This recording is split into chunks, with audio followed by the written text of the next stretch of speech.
Good evening, welcome back to the Riga Tech Cast. And today I have a very special guest, Antra Zālīte.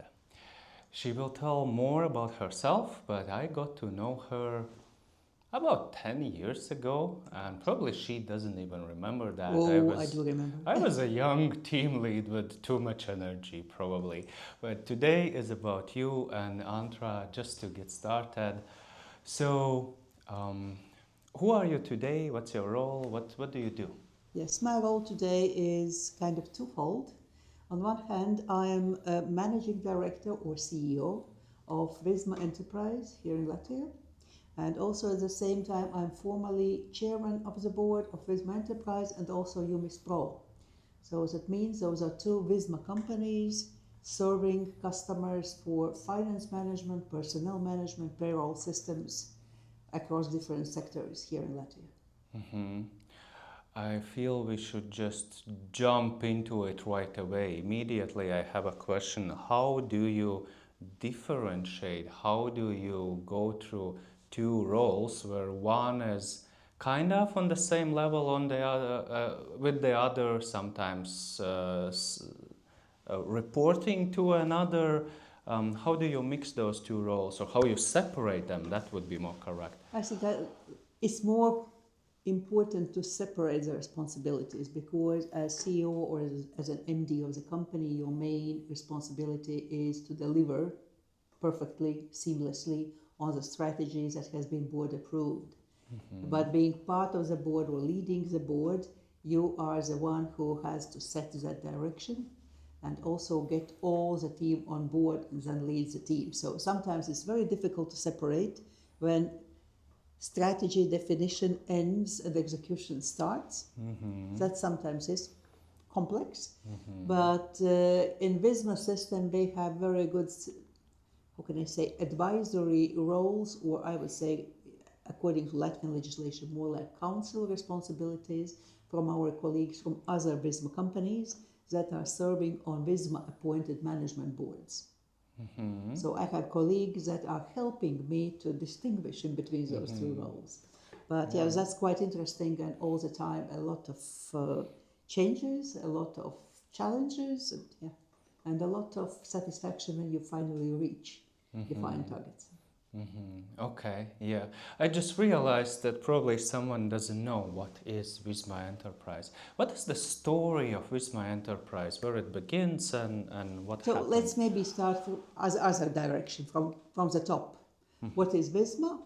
So Visma, when we as a company, currently Visma Enterprise, joined Visma Group, that happened 11 years ago, a little bit more than 11 years ago, when Visma, as leading Nordic solution provider for accounting and payroll board company in Latvia. Mm-hmm. And that was leading company in that area, FMS, producing software Horizon, which is still Horizon. Mm-hmm. There's a lot of additions around it. But Horizon has very rich and long history. That, as we joke, is our local Latvian SAP. So SAP is a leading platform, so we are comparing ourselves at functionality-wise and probably also market share-wise locally here we are comparable. And those 11 years, Visma as a group also has grown incredibly. So we were the first exotic market Visma entered after Nordics. Mm-hmm. So during those 11 years, the group is represented in more than 33 countries, 33, 34. Mm-hmm. And when I joined Visma 11 years ago, it was a company with 4,000 people across all countries. Mm-hmm. So nowadays we are approaching closer to 20,000. Okay. And then in Latvia, Visma Enterprise is that company that still continues to develop Horizon. So most people who use Horizon know it much better from the self-service platform called HOP. Mm-hmm. And HOP is everything you can do as an employee in the company. Ask for your vacation, see your pink slip, salary letters, everything that is relevant to you as an employee. But accountants and managers are actually users of Horizon, and especially we are very proud as currently whole Latvian government relies on Horizon and HOP as a platform. That's huge responsibility, huge task. It is, it is. So, Antra, you started talking about strategy. And then I've been talking to a few people, and to be honest, people see the word strategy very differently. How do you explain what is strategy, or how you use strategy to achieve your goals? I think that, let's say, sometimes it's very important to distinguish strategy and operational plans. Mm-hmm. Yeah? Because strategy is where do we want to play and how we are going to win. Mm-hmm. Yeah? And that might change over time for each company. So the segments might be changing, the customer preference is changing. Mm-hmm. Our ability to create value is changing. So we need to take into account all those aspects when we are figuring out where we want to win. Mm-hmm. So many years ago, we decided that we actually really want to win in public sector.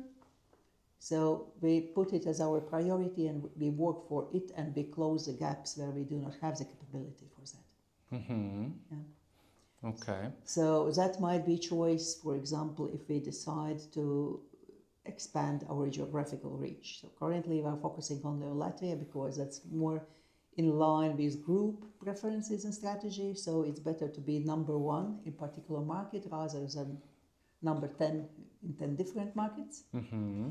So it also can be strategic choice because we will know very well what are actual gaps we need to close, how big is investment to close those gaps, and how long time we will need to get there. Mm-hmm. Yeah. So how do you come up with a strategy, and how do you roll it out in the board? I think that it's a little bit easier task for us being part of a bigger group. Mm-hmm. Yeah, and you probably remember also from Accenture times. Yeah, there are certain corporate level priorities that you adhere to, and there are certain things that you are very free to decide and figure out yourself. Here, I'm respecting what group is saying. We want to be number one player in certain markets, in certain segments. That's kind of given for me, creating strategy, but how to get there? Okay, we learned a little bit about the strategy and execution, but Antra, I know that you were also just a human. How do you stay human? How through this worldwide, how do you stay human? How do you keep being yourself and enjoying your life? What's your secret? Well, this is more how you can figure out the way to re-energize yourself, yeah, because you are spending a lot of energy working together with people and leading people, and you need to find a way how to recharge your batteries. So already many years ago I found my way, and my way, I'm a very avid opera aficionado. I really enjoy opera, and what I do, I travel for opera a lot. Okay. So do you sing? No, I was used to sing when I was younger, but nowadays I'm interested in opera as, how can I say, complex form of art, because that combines music, score, yeah, it combines drama, it combines a lot of acting, yeah, and also, how can I say, the stage art, which is art by itself. Yeah? So all that together, plus I really enjoy being in beautiful opera houses like in Vienna, like in Paris, Opera Palais Garnier. Yeah, and even after 3 days being on my opera trip, I come back to Riga and feel like I have been away at least for 2 weeks. Wow, that's amazing. That is amazing. That's because that's complete. So during those trips, even 2-3 days breaks, I really do not think about work, not a minute. Great. What would be your advice to everyone who's listening there? Probably they love opera, probably they don't. What would be your advice to them? Just find your pastime, just find something that energizes you. Find For something. some people it's running, for some people it's building houses, for some people it's, you know, doing whatever. But it's very important that you're very passionate about it. And Find something, and that be refers passionate. also to work. You have to be passionate about your work as well. And be passionate about your work. Great. Thank you, Antra. Thank you for coming. Thank you, Ulrich. Thank you for having me. Bye.